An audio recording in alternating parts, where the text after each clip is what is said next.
Oh, wait, hang on. This isn't the Sky News broadcast here in Australia. It is the Oz F1 show. Hello and welcome to another episode. If you haven't watched the race yet, well, let's just say not only are Foxtel useless at writing articles via any of their so-called journalists, but they can't even pick up a simple live feed. So much so that I was almost encouraged to do live commentary via the Discord, and nobody wants that, I can promise you. But join us for this episode as we review the Styrian Grand Prix in Austria.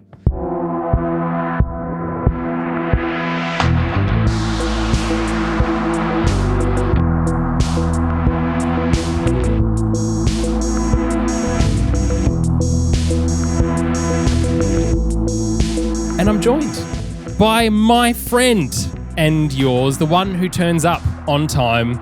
It's Tommy T. Hello, mate. G'day, mate. How are you? Yes. The other Thomas is bloody missing in action. Yeah, I'll be there. I'll see you guys there. I finished setting up, getting ready. I've got him a coffee as well, everything. Oh. And the guy just, as he's supposed to be, he doesn't rock up. Love that. Classic. Bloody consummating professional Campy himself. Hey, can we just do a shout out? If you haven't listened to our pre-drinks episode yet, please go back and do that. It's audio only, so you go wherever you listen to your podcasts. But Dave Munnis is an absolute legend of a human being. It was an absolute pleasure to have him on the podcast, and you certainly will hear more of him, that is for sure, as the weeks go on. But Tommy T, we said yesterday that potentially we may not have as an exciting race as we thought we were going to have. Even though we asked you to do the commentator's curse, it seems like the rain didn't listen in time and it came just a little bit later. This was not exactly the most exciting race that it could have been. If we had last year's start times of 10 past, we would have been sweet. That's such a very good point. Seriously, well said. Stitched up. No, not really that exciting, was it, to be honest? No.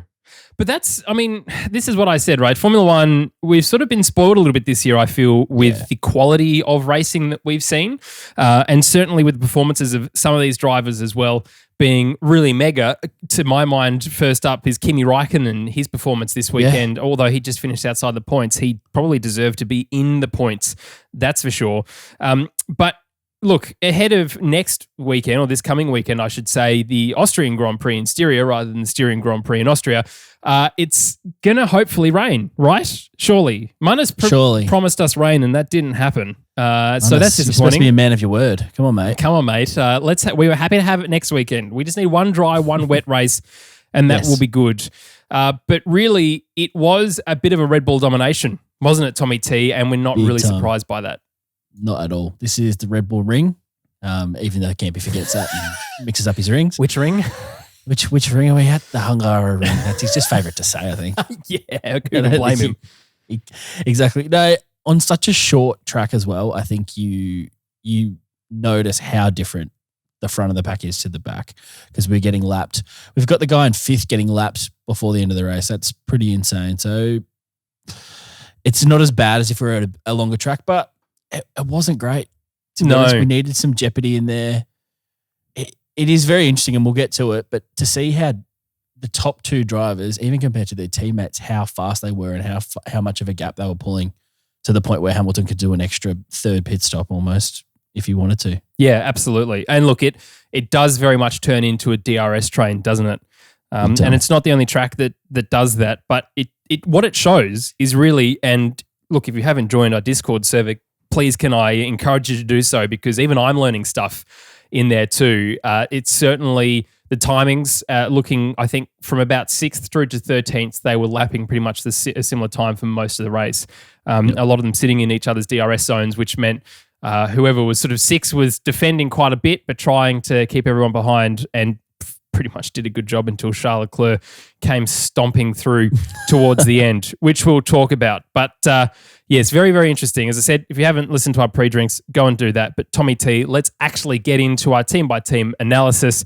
Let's start at the back of the pack with Haas this time. Steiner was on the wall, and he also gave Nikita Mazepin a spinning top. The irony, I love it.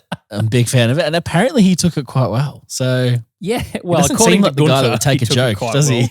Yeah, he doesn't seem like the kind of guy that you could joke with. Probably end up far away in some kind of prison somewhere. But yes, no, he did seem to enjoy that. We didn't see a spin from him, unfortunately, which would have probably spiced it up. Yeah, I'm not sure.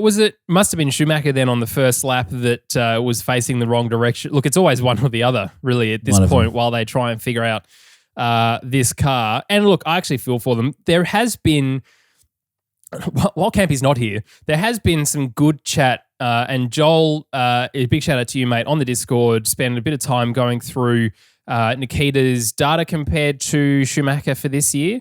And just saying that maybe we've given him a little bit, we as in the general F1 community, have given him a bit of a hard time. And to some point, I agree, but also I don't. And he's just Mazepin forever.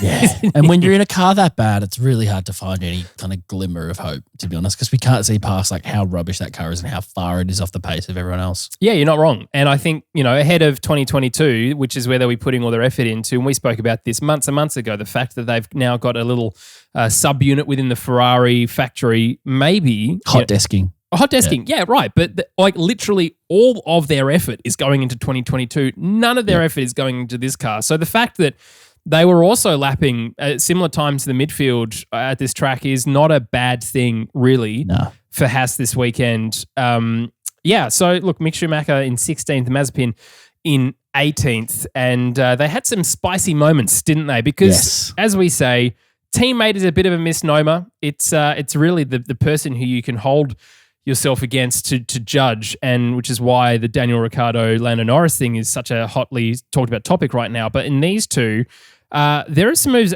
to be fair to Mazepin, that he pulls where you're like, it's pretty gutsy. I mean, I suppose he can afford the damage to the car considering he's going to pay for the replacement parts, isn't he? No, he does like to risk it. And like, to be a great driver, you do have to have that element, and that's kind of the things we're talking about Valtteri not doing this season. So he's got that element. You got to kind of back it up with skill sometimes as well, not just one kind of risk. How dare you take that back immediately? Skill, I shall not hear it. Not of Haas, that's for sure. Not of Rich Energy, allegedly Red Bull kind of drink. Who knows what they're going to be? Williams. Now, George Russell, we don't not like George Russell. We've just kind of found ourselves a little niche in the Formula One community by not just absolutely adoring him and falling all over each other to talk about what an amazing driver he is. He had an amazing start, and he had what can only be described as the racing gods listening to you yesterday and dumping a problem with the car. And you know what? It is a shame because you could see the mechanics really down. He was on potentially for a 7th place, he reckoned. Well, there you go. Finish. He would think that though. He would say that. You're not wrong. And it's his highest start ever in a Williams, his second highest ever overall, of course, after his outing in the Mercedes, which went really well. But Williams are making big gains. And I said this yesterday, Tommy T, I would love nothing more than for Valtteri Bottas to switch seats with George Russell and Williams to be the fastest grid on the car next year. Wouldn't that be hilarious? Poetic justice at its finest. Comedy, yeah. Yeah. You're so right. He started brilliantly. He was on the mediums, and to be honest, I was very impressed that he kept the pace considering there was people in faster cars on similar tyres. Like, he should have been dropping back if it was the Williams of old, but he was holding his position. So I was impressed, but also that part of me was like, just for the storyline, come on. It's not disappointed but not surprised. It's impressed but not surprised. And Nick Latifi, he finished in 17th. Look, as we said yesterday as well, he scared a lot of teams in Q1 with a stonking lap. But unfortunately for him, it was flail time at the back of the grid. He's such a nice guy, though. Really, he's so lovely, especially in pressos afterwards. He's like, as soon as I got lapped, I knew that was the race over. But, going out there, having some fun and really happy with the car this weekend. Like, great. Yeah. I mean, you're never going to be an A-class driver, mate, but you're an A-class bloke. And really, is that all that matters? Not really. Interesting. But Alfa Romeo, Tommy T, Kimi Räikkönen, as I said up the top, I think he had a bloody incredible race. He did. He didn't really net the points and things that he would have liked out of it, but he did. He was holding up a lot of people, causing a lot of havoc. And do you know why? It's because he started on an alternate strategy instead of everyone else on the mediums or on the softs if you qualified on them. He decided, let's go hard. Let's try and gain some positions. Wow, what a novel thing to do. Strategy. It just would have made sense. Strategy. Especially somewhere like this where we probably not going to see anything unless there's a safety car or rain or something. You might as well go on a harder compound and see what the race throws at you. Yes, and as I update the note, because I had them the wrong way around, Kimi Räikkönen was in 11th and Giovinazzi in 15th. And look, Kimi is a racer through and through, isn't he? Age is no factor here at all. He is able to defend and put that car into places that, most people probably wouldn't dare. Look, Charles Leclerc, though, almost caught the back of him coming into turn 4. He was... I think maybe it was you, Tommy. Someone said, Charles Leclerc was sort of in a very grubby mood yesterday in terms of how he was driving that car. Reckless. And we'll talk about Ferrari in just a moment. But in comparison to Kimi, who is probably really the smooth operator over Carlos Sainz in a lot of ways in terms of being the Iceman.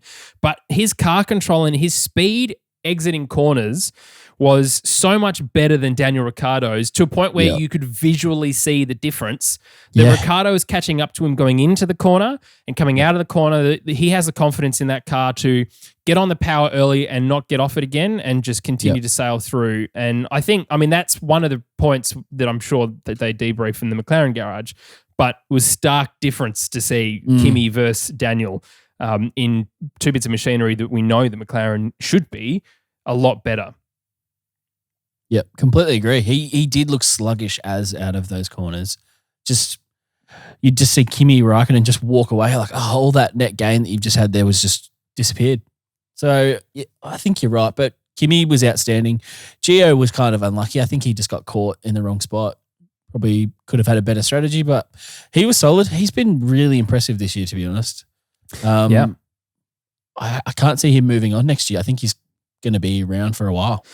Yeah, and that's not such a bad thing because I think, when we were talking midway through last year about what the likelihood of Haas was, and certainly when it was announced that both K-Mag and Roman were leaving the team, that was a little bit confusing because before that we sort of thought, well, you keep either one or the other and bring someone new in, even if it was Mazepin, to have that consistency, and maybe Giovinazzi gets dropped and Schumacher gets brought in under Kimi, which I think everyone kind of wanted just for that ability to be able to say, well, here's a really nice storyline, firstly, but secondly, we've seen Charles Leclerc do that and jump straight into a Ferrari after his first season. So, there is an expectation there. Of course, Charles and Carlos are performing exceptionally well. So, that's not a thing anymore, but still would have been a nicer storyline. It's Kimi's not going to stay, is he really? He might. I wouldn't be surprised if he did, but I don't think so. You just don't know that guy. He doesn't say anything. Unless he's yelling at Charles Leclerc for taking out his front wing. Oh, poor bloke. And he still drove the car phenomenally well, even missing a bit of aero. Of course he did. Yep. That's Kimi. That's why we love Kimi. AlphaTauri. Now, Pierre Gasly, we praised him a lot yesterday. Lots of humble pie been eaten by Campy over the last couple of weeks of where he has qualified and finished. And Tommy T, not his fault at all. We'll mention Charles Leclerc again here. But poor Pierre Gasly was very much on three wheels on his way back into the pits, wasn't he? No fault of his own whatsoever, minding his own business in the middle of the track with more than enough space around the outside. And Leclerc just threw his front wing into Pierre's rear left for no reason. He had no reason to move over. I don't understand what he was doing. But Leclerc was very reckless this weekend, and we've seen him reckless here in the past, taking out Seb in previous years. Just he sees the red mist when he's coming from further back than he'd like because he slipped back a little bit. But I don't know. He just gets this crazed, emotional kind of driver and then takes people out and does insane things. He was lucky that he managed to get through, but he ended up having to pit twice and he ended up doing okay. But if he had just kept his head cool and not done that, he would have been in a position to fight for proper points with Gasly fair and square, not taking him out going into the third or fourth corner. Yeah, and I feel for Pierre because he was strong in qualifying and in practice, and it certainly would have turned around well for him this weekend, especially looking at the results. He definitely would have been up there alongside, if not in front, Carlos Sainz. around that sort of 5th, 6th position, really, wouldn't he? Yep. But anyway, that's okay. We race in another 5 days here at the same track, so it's luckily they can just fix the car in place and get on with some more very poorly done promotional Red Bull shoots where they look terrified in a plane and weird together on a boat. Yeah, if I see one more stupid reel of those two like changing clothes and like jumping into cars and stuff, I'm going to throw my phone in the ocean. It's ridiculous. It's stupid content. It's not funny. You're a fashion brand, but no one cares. I'm pretty sure the social media manager for AlphaTauri is an Aussie, and we don't want to put you in the bin too quickly, but please get another idea. Please. Yeah. Just like the content is great and you're getting better at the transitions, but just try something else and then come back to that in a little bit. They're doubling down hard on the TikTok. Let's do some other things. Yes, please, Lord. But Tsunoda finished this week in a point. Who would have thought? Yeah. And he was spinning around, right round at the beginning with not spinning, but involved in that kerfuffle at the back with Giovinazzi and Schumacher or Mazepin, whichever one it was that spun. Let's just say Mazepin. But he managed to get back through the field. He was almost driving like Charles Leclerc here, and I don't know if we should be happy about this kind of aggressiveness and say yes, it's about time. Or maybe, Yuki, if you were more consistent, we would have better things to say about you week on week. But he did perform well this weekend, Tommy. That's the big thing. It's consistency for him. He's up, he's down, he qualifies well, and then he has a rubbish race or vice versa. If we just could see some consistency, like his teammate, obviously, who's been in the sport for much longer, but you kind of know where Gasly's going to qualify. You know where he's going to finish. He's going to get the best out of that car on track dependence. But Yuki, it's just an absolute gamble. He could finish last, he could DNF, he could spin out, or he could get a point. It's very random. But while you're that young, I think you've got to try and risk it. You've got to try things. You've got to have a crack. Yeah. And as a fan, that means we can get some shake up and we can do some random chaotic things. We can have some yellow flags. We can shake things up because that's kind of what we need at tracks like this sometimes. These more traditional kind of just pure tracks, not street circuits and overtaking sectors. Yeah, I think you're right. Absolutely. And good point. And we always sort of bring it back, don't we, to Max Verstappen in his first couple of years. But like the fact that he's only 23 and it feels like he's been in the sport for 70 years already is ridiculous. To me. But certainly, as you say, Yuki is just finding his feet and is in that more aggressive stance. Whether or not, though, after Honda leave the sport properly, he stays is another question. That's a good point. I know they've sorted out with the power units now with Red Bull power units. But part of me wants to see Albon back in that seat just to have a little bit of retribution.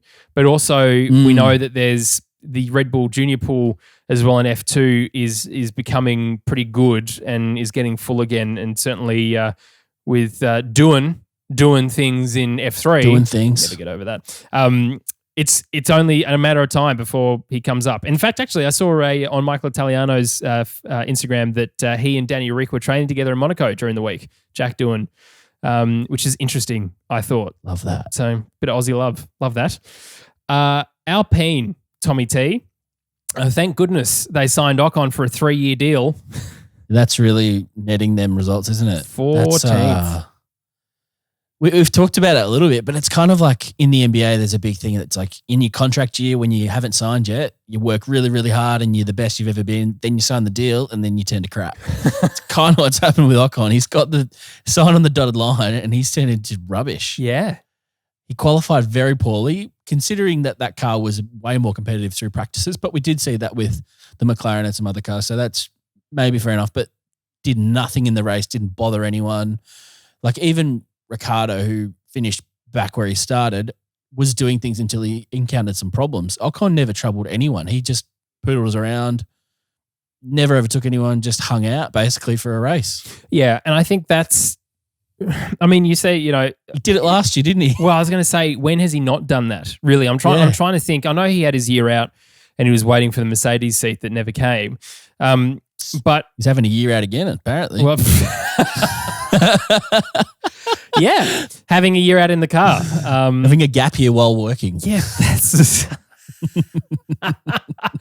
Because it's just not, he's just not showing any kind of glimpses. When you look at his teammate, Fernando Alonso, who had a couple of years out of the sport, Fernando was a much, much better driver than Ocon. There is no shadow of a doubt in my mind that is the case. But in ninth, and Fernando had an absolutely stonking start. Yeah. If you haven't, or if you don't remember, go back and watch the just the start of the race and see him up on the inside taking so many places and just getting his elbows out, getting razor blades on his elbows and going, bugger off, this is my space. And it's good to see. I think you said this yesterday as well, Tommy T, that he's feeling a lot more comfortable in that Alpine now. And, again, like Danny Rick and McLaren, he's working towards 2022, isn't he? So this year is just getting back into the swing of things, understanding the grid, who to stay away from, like Mazepin, and clearly Leclerc as well. And then he was a little bit less blissed out today. Though. He wasn't full hippie Nando today. He was very pissed off that he caught traffic as I think it was Leclerc was pitting or someone and managed to get a spot on him. He was like, I got blue flag from someone trying to get through. And so the fire's still there. I think he's just a bit more knowing now. He's wiser. He's obviously a veteran of the sport. So he's picking his battles. He's not just calling everything a GP2 engine and being chaotic. He kind of knows what he's doing now. Yeah, and look, he's just settling in. That issue the time where he was on the radio, being disappointed was against Carlos Sainz. So nice to have some Spaniard on Spaniard action, especially with Carlos as being, Fernando being Carlos's hero for so many years. It's really good. I still can't actually quite comprehend, Tommy, that he's back in Formula One. It still feels weird, doesn't it? I sort of look at the timing sheet sometimes and I just forget what year I'm in. Yeah. It's okay with Raikkonen because he didn't really leave. Yes. Like he's been back for a while now. But you're like, wait a second. Like this was the guy that was retired and hanging out at race weekends and just like in pit garage, just causing trouble, just going, hey, what's going on here? Looking for a job. Yeah. Just giving advice that wasn't asked for and buggering off and having a drink. It's like annoying work experience kid who just won't leave you alone. It's like, can you please bugger off? Thank you. Trying to get Lando's seat back off of him. He's like, I've made a huge mistake. Well, it's not the first time, Nando, that's happened to you. Yes. But that's okay. We love Nando. It's good to see him back in the sport. Yeah. Aston Martin.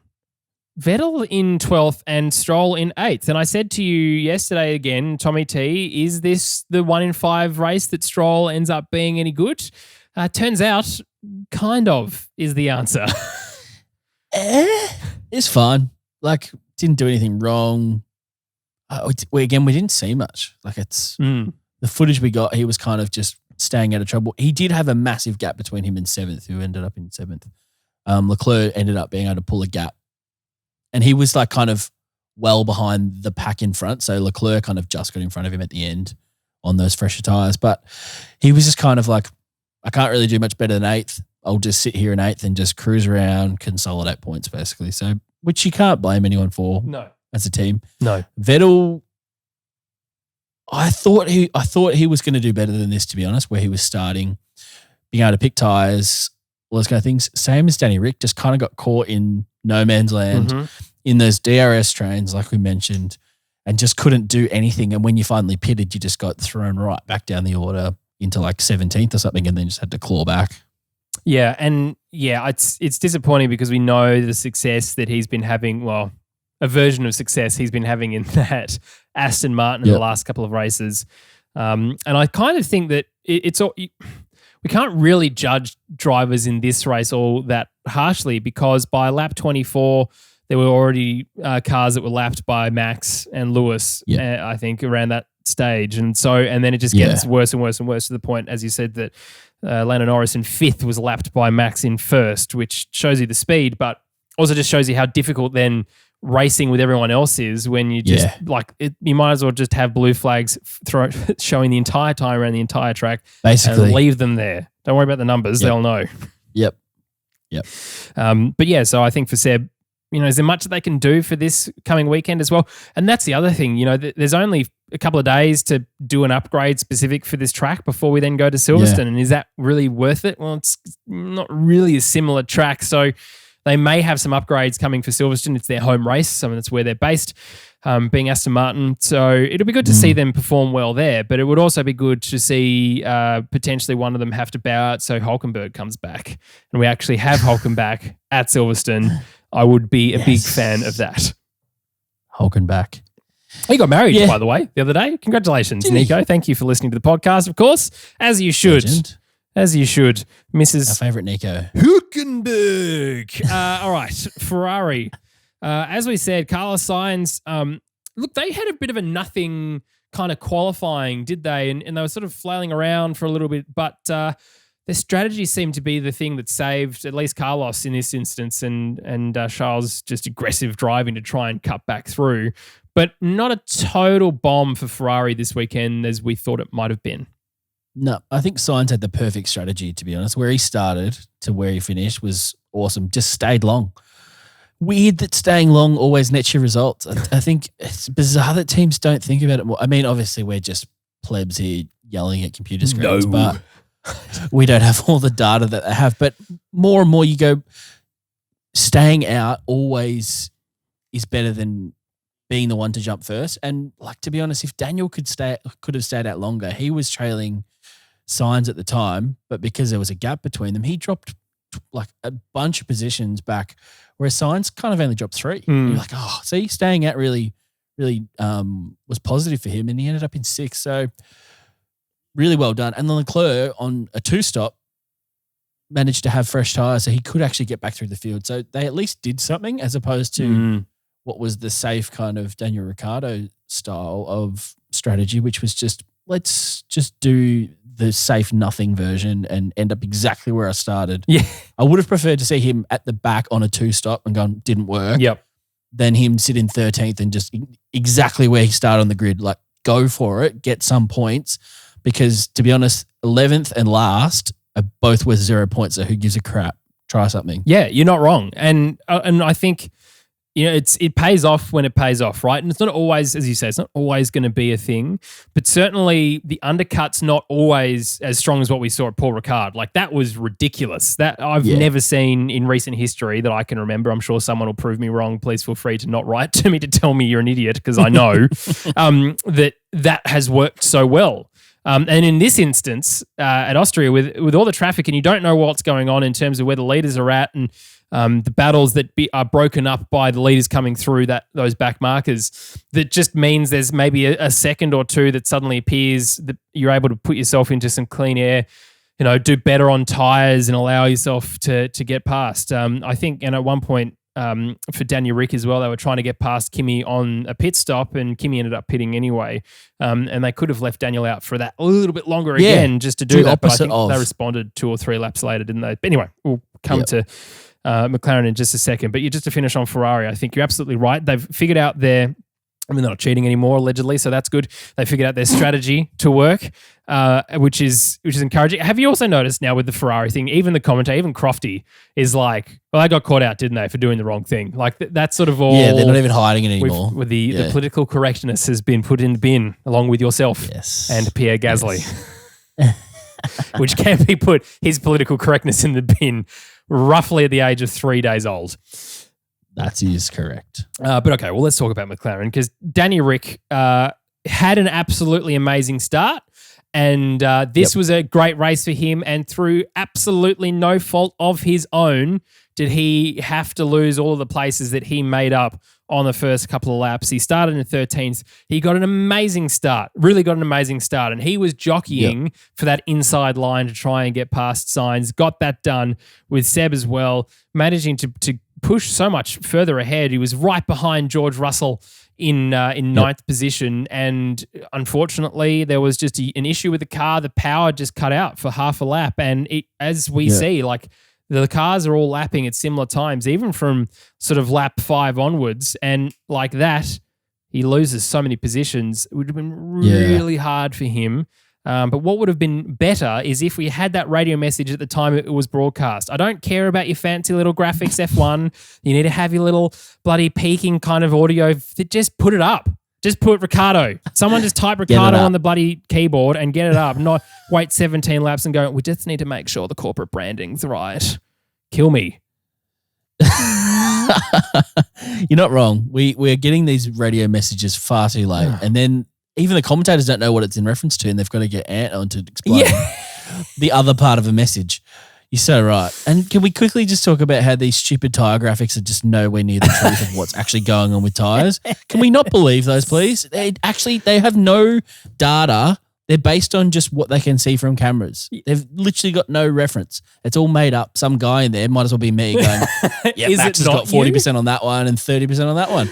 You don't even know. You're just making it up. I love it. It's stupid. But then we talk about it like gospel, like it's, he's on 10% on that tire. He's going to have to pit. So I think he would know when he's going to pit. Shut up. Even Ant is now on Sky on the broadcast. He's like, yeah, those graphics, Crofty, I don't really, where are we getting? And Crofty's like, oh, well, we're being sponsored by Amazon. So yes, this is a collection of all of the data. It's like, no, it's not. It's literally Bob sitting in the corner of him going, 22%.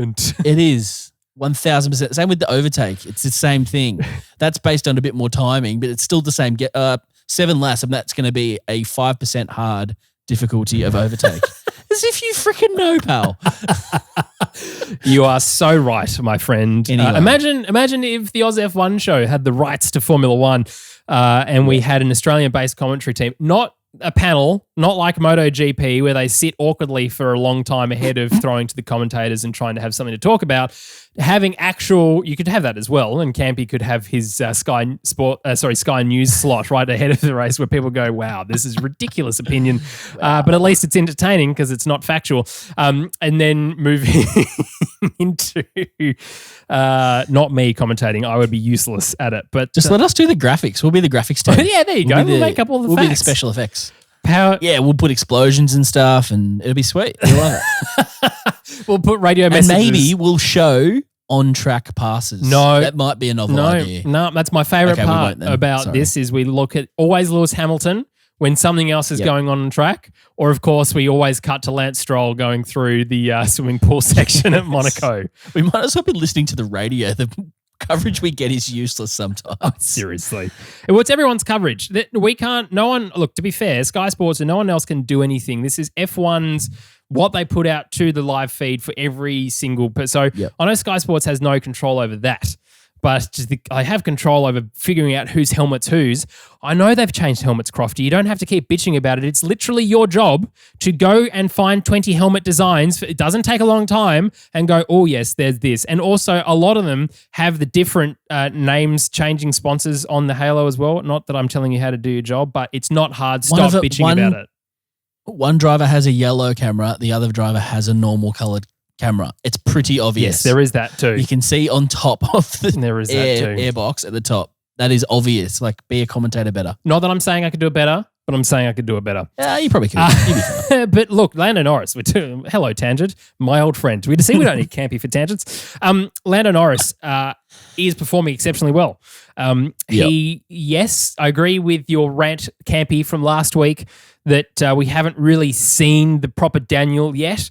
But that's okay. In his own lane, he's doing exactly what he needs to do to be consistent, to get great points for the team. I think it takes a really sensible driver to get out of the way of a car behind of a Red Bull, to let Sergio pass because he just knows that is not my race. I'm going to waste tyres and time and just trying to figure that out. Let him sail on, get the kind of advantage that I can in terms of being in his slipstream as quickly as I can. Move on. And I think that's clever. I know that sort of goes against, I suppose, what people will be thinking about in terms of wanting that position on track for sure. But what it does do is allow McLaren to get closer to that third position for the constructors this year, which will help them for 2022, right? Yep. Points every race, that guy. He is doing super well. The team is very happy with him. The only thing I would say about Lando is maybe a bit more humility in how he's talking about Daniel to the press would be the one thing. He's kind of dancing a bit on the grave of Daniel's form at the moment instead of kind of going, yep, it is a tough car, kind of. He's taking opportunities to swipe and improve his own standing potentially, whereas like that's not what Daniel's doing and has ever done really. He'll talk about his performance, but Lando's kind of referencing Daniel and it's just a weird look and they don't seem to have the same dynamic in the like social media stuff we see where he had in the past with Carlos. It's almost a bit different. You can see Daniel kind of reaching out and trying to be funny about Vegemite and something I saw the other day. Yeah. And Lando just not wanting anything to do with it, kind of just shutting it down and going, that sucks, that's not fun. Like, I don't know what's going on. He's just turned into a super serious guy, which is fine if he wants to be super serious, but he could do it in a way that isn't shitting all over his teammate, potentially giving him a harder time. Yeah.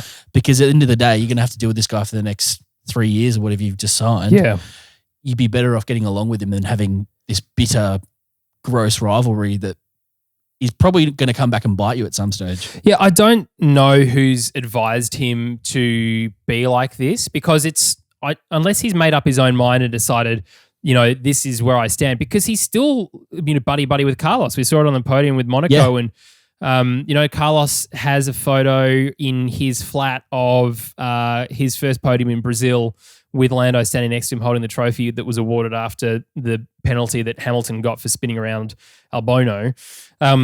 And that's cute, but you're absolutely right. I think there's something to say about, look, if you listen to my radio spot on Sports FM Perth, which is probably about 3 people, I pretty much say this every week or every interview, because the question comes, what is the sort of interaction between the two McLaren boys? And of course, I understand that. Danny Ricks are West Australian, so that makes sense. They're really interested in that.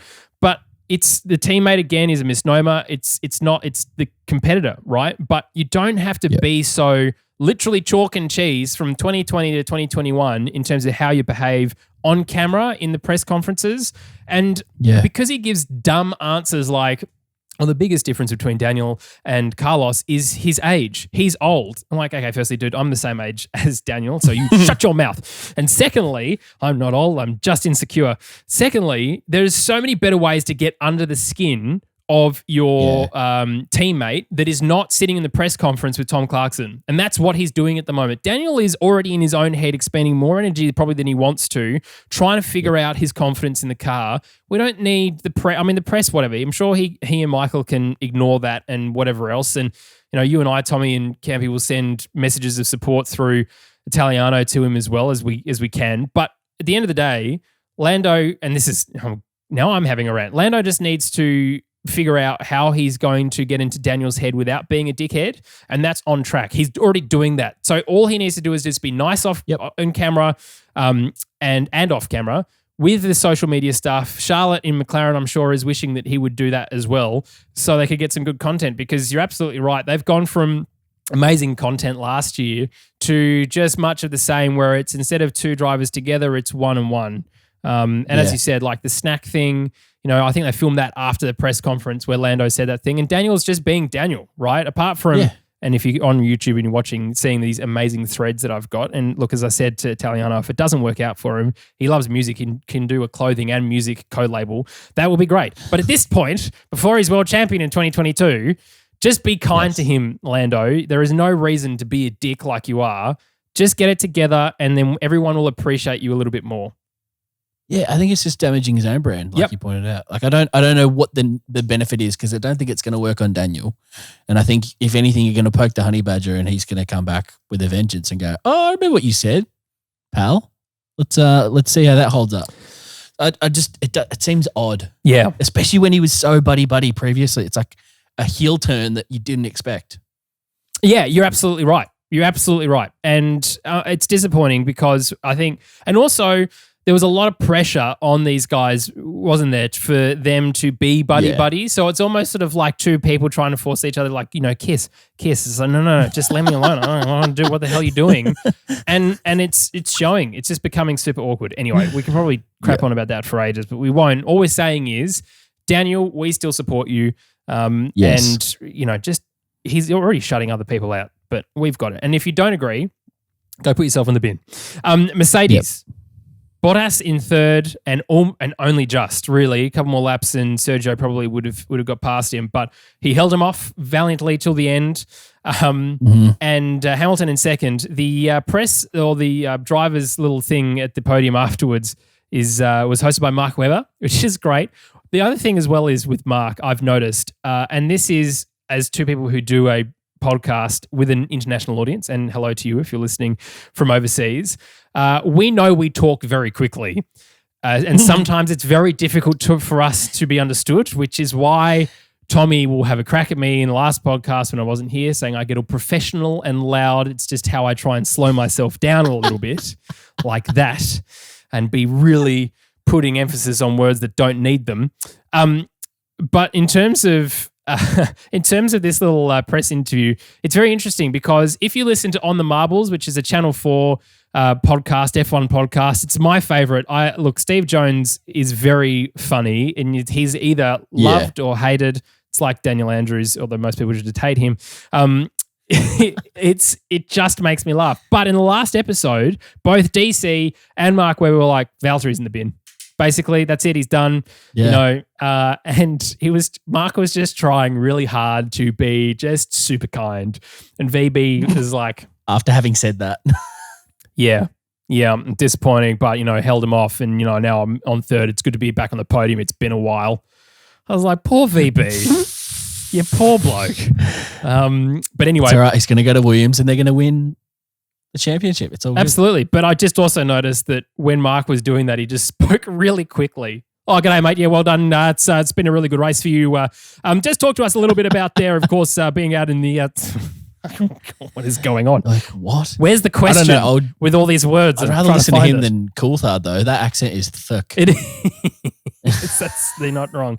And Hamilton... Especially with engine noise behind you. Yes. Hamilton finishing in second. And that was where he was going to be, really. I think next time around, there's not a lot, as I said earlier, there's not a lot that any team really can do to bring an upgrade ahead of next weekend. I mean, Red Bull have, in my mind, surpassed and are now running away with the championship. Tommy T, I think you said this when Campy asked you last weekend, what do you think is going to happen with the World Championship? And you said it's Red Bull and it's Max. And done. I agree with you. Yeah, they were stuffing up early on, making silly mistakes. They're not doing that now. And Perez is consolidating any position he could. A couple of laps early on that pit stop, kind of couple of back markers not in the way. He probably would have got past Bottas on track. But yeah, back to Hamilton. He was very frustrated, wasn't he? That he had no opportunity to do anything. He's like, well, can I pit? Like, too late. Like everything he wanted to do, he wasn't allowed to do because there was no chance. It was like, Max can cover you off. Yep. Like he's got so much of a lead on you, let alone the gap behind. He's like, you literally are a sitting duck. You just have to sit there and cop second. Yeah. And he hated it. He did. But this is what we wanted to see, right? And look, I admire Lewis Hamilton. I think he's an incredibly fast driver, and his actual his attitude out of the car this year is really good. It's almost like he's actually genuinely enjoying having the pressure of being able to catch up to Max. So that's really cool to hear. But the way that everything's going at the moment, this is the domination that Mercedes just weren't expecting, were they? Because they'd sort of put all of their energy going, well, we know that the 2019, 2020 car were really good. Okay, we had to take DAS out and, change the back floor. But really, the car we know is really solid. It's going to be good for the rest of the year. Let's just focus on 2022. Let's remember that Lewis Hamilton has not signed a contract for 2022 yet. And if Max Verstappen wins the World Championship, do we see him leave or do we see him come back to fight at the back of the pack as Williams is at the front of the pack next year? He might just sign a short deal, but I can't see him going anywhere else. I don't think there's an opportunity for him to go anywhere else. He's going to leave the sport completely or he's going to re-sign. Yeah. Probably short term because he can just do 1 year at a time. He's got that FU money right now. He's got that position. He can be like, you want me. I know you want me. I'll drive if I want to. And this is how much you'll pay me. So he can tell him exactly how much he wants and how long he wants his contract to be. Yeah, for sure. And someone who's pretty much likely to drive as well for 2022 is Sergio Perez in fourth for this race. He is bringing it. He could have been a little bit close to the front, but they had alternate strategy to Max. He was very close to Bottas by the end, even though the graphic said it was like 7 laps and it was really easy. Of course, that wasn't the case and didn't happen. What a surprise. But good for him. He seems to be finding, he's like, well, maybe he's found his feet, Tommy T. Is that fair to say, do you think? I think so. I think he's one thing it's always let him down is qualifying. And if he can kind of get better at putting that car in a position ahead of a Mercedes or both, that is just going to help Red Bull so much. Instead of him having to do everything possible on a Sunday strategy-wise to get back to third or second. Yeah. If he can start there, unbelievable. Because we saw what happened last year with Mercedes 1-2 grid lockouts. How do you beat that? Max had to work so hard to do anything and risk strategies. And he ended up in that Hamilton position more often than not in second, just going, can't do anything because no matter what I do, they'll cover me off and get a 1-3. So if Perez can improve kind of those Saturdays, I reckon that's his chance. Yeah, and he's a great driver. You know, he's a solid top tier B driver, which is what they need. But he's also like hard out for the team, and he knows his position, which is it's maybe less competitive, but it's also good to see that he's like not under this illusion of like I'm better than Max, which would just be insane. He's happy to be in the sport. He's like, I'm in a competitive car. I got to win. All these kind of things. He's like, this is way better than where I was back down in the back of the pack fighting to be in the midfield potentially. Yeah, you're not wrong. Sometimes you just got to cop that, and maybe Bottas is forgetting that what it was like to be back there. And not that I want him to just forever be here too, but to be honest, it's better than being at the back, mate. Yeah, you're absolutely right. It's, you know, for Sergio's had an interesting career, hasn't he? And sometimes it just hasn't worked out for him to be at the right place at the right time. But this is the right place at the right time for him. And he knows that he can pick up these victories if something happens to Max, or even if he's faster. Like, I don't think that, and maybe that'll change now, but I don't think Red Bull will necessarily do team orders as quickly as Mercedes would do, if that makes sense. No. And that's down to Christian, really, on the pit wall, and he's got that relationship with Sergio from a long time ago as well, which is it's really great to see. And of course, Max Verstappen winning the race in absolute style. He is that pit crew is getting very used to hanging off the fence. Hopefully they stay on the fence, and because some guys are like, I am gonna fly into the middle of the track, big time. Nah, he was spot on. Like he literally did not put a foot wrong. He started really well. He got, like you said in our pre-drinks, he angled across, cut off Hamilton straight away, game over. There was literally no chance for Hamilton to do anything whatsoever this race. It was sewn up from lap one. And he kind of deserves that, doesn't he? It's about time. Big time. Like, he's always had issues or, you know, strategy go against him or whatever. He's tied this up, and it's all good, which is fantastic. And good to see the Dutch fans there to support him. Yes, I can't wait to go to the Netherlands. That is going to be mayhem. The mics that are scattered, like the shotgun mics that are scattered around the track to hear the car, you won't be able to hear the cars. You'll just be hearing roaring fans for 2 hours and if he wins that would be bloody fantastic. Huge. Well, Tommy T, that is the race and all of the teams. Now, for my most favourite part, this is the Fantasy League. If you haven't joined our Fantasy League, you can find the link in the description below to do so. We will be handing out some prizes for the top 3 at the end of the season, but also we will be handing out our favourite names through the season, and that might be 1, that might be 10. We haven't quite decided yet because there has been so bloody many, and so many of you are so good at getting on this and changing your name each week. And honestly, I get an absolute bloody blast reading these every Monday morning. So thank you for doing that. Thank you for taking the time to do that as well. Tommy T, I have selected some of my favourites from this time around. Are you ready? I am. It's sound off and away we go, Alex B. If that was a reference to Sky not having any, or Foxtel here and KO having absolutely no sound, so they were just running random ads like the top of this podcast. FIA, Ferrari-induced accident. Reese R. Do you think Sky knows what a fact is? Jonathan C. Probably as much as Oz F1 knows what a fact is, to be perfectly honest. Alpha Twerky. Steen N. That's really great. Doing something from our main weatherman, Manus, who, look, at this rate, isn't exactly successful with his weather predictions. So that ties in. He's about as good as a weatherman, to be honest. It ties in with the Oz F1 show. They race me so hard. Jed D, you've had this up for a couple of weeks, but that's the Albon excuse, which is so funny. Pointless George. Haley H. I think by default, that's Tommy T's favourite one.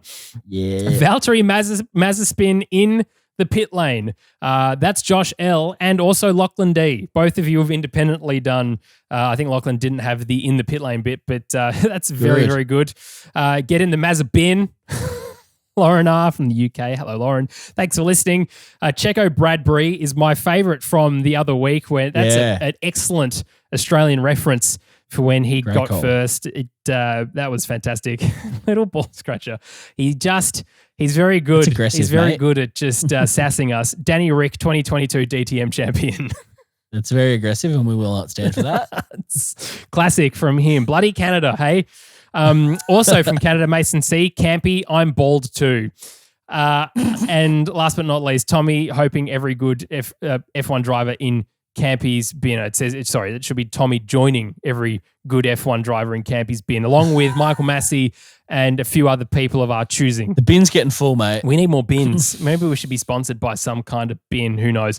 But the interesting the interesting point for us, Tommy T, is Campy has lost a couple of places. He's down in 25th. Good. You've gained a couple of places. You're in 43rd, and I suck at fantasy this year. George Russell, I had bloody both Red Bull drivers, both McLaren drivers, and a McLaren. And him, and he bloody lost me 12 points. You absolute jerk. I just don't want you to get any points. Don't lose me points. I should have put Schumacher in. It would have been fine. Classic James. And the top three, Helmut Marko wet T-shirt contest. James M coming in first. Olympic RT 21 in second. And this is Red Bull 8.0 in third. Tommy T, it's time to use our mega drivers. I think just to even the field, if you haven't used your mega driver yet, I think Mega Max Turbo bloody Perez for next race, and then watch them crash into each other and completely ruin that opportunity to make any points. If you do that, I'm not doing that because that's what will happen. It's your luck. It's a commentator's curse. Do the opposite of James is my pit strategy. And look, not a bad idea by you at all. But mate, thanks so much for joining me. Campy, again, we'd say that we'd miss you, but considering we thought you were going to be on the podcast up until when we started recording, put yourself in your own bin, mate. Yes. But we'll look forward to joining you on the Pre-Drinks podcast on Sunday for the Austrian Grand Prix in Styria. Now, if you've enjoyed this, it doesn't make sense. Anyway, it doesn't make sense. If you've enjoyed this, That's Spielberg. Please consider subscribing to not only on Apple and Apple Podcasts and on Spotify, but also on YouTube. If you also listen to us audio only, can you do me a favor and just jump across to YouTube and subscribe? You get to see our stupid faces, but it's going to help us a hell of a lot. Just put it in a tab and just mute it and just let it run. It's fine. Just for the stats. You like algorithms, right? I love them. It makes my life really easy to deal with. But the other bit of news, Tommy T, is there's a bit of a change coming up for the Oz F1 show, isn't there? Yeah, so Oz F1 has been our name from the start, and we've kind of adapted to the Oz F1 show, trying to play the game. But F1 doesn't like their name being used, apparently. So we've kind of got the word that we should move sooner than later. And you might have seen that on our graphics. We had a little other thing, and we're moving to Lakeside Drive. Oh, as your camera I've got my desperately mug here. tries to focus on the coffee cup. There you go. Need to put it in front of my head. Lakeside Drive. So that is, if for keen listeners, you'll know that is a section of the Melbourne Grand Prix. And that's what we've named this podcast and this kind of what we're doing about. So look for that to change over next week. Yeah. But we're excited. Yes. Same stuff. It's just a different name. And if you've got an Oz F1 t-shirt, it just means you've got OG merch, which puts you up higher in standings, that's for sure. But certainly, it's exciting things to come. And with Lakeside Drive gives us so many options for growth into other motorsport podcasts as well. Stay tuned for that. We will take over the world one state at a time, only from Australia, because we're not allowed to leave the bloody country. But that's it. It's time to end. Tommy T, thank you so much for your thoughts and time, as always. And we'll check you out with all of your non-existent hair and massively receding hairline. Sorry, I really... it makes it look worse when I do that, though, doesn't look, if you've got Shane Warne's number and you live in the country, if you wouldn't mind just forwarding it to us so we can ask for some sponsorship. Yes. That'd be great. And we'll catch you next time for our pre-drinks episode on Sunday for the Austrian Grand Prix. Cheers, mate.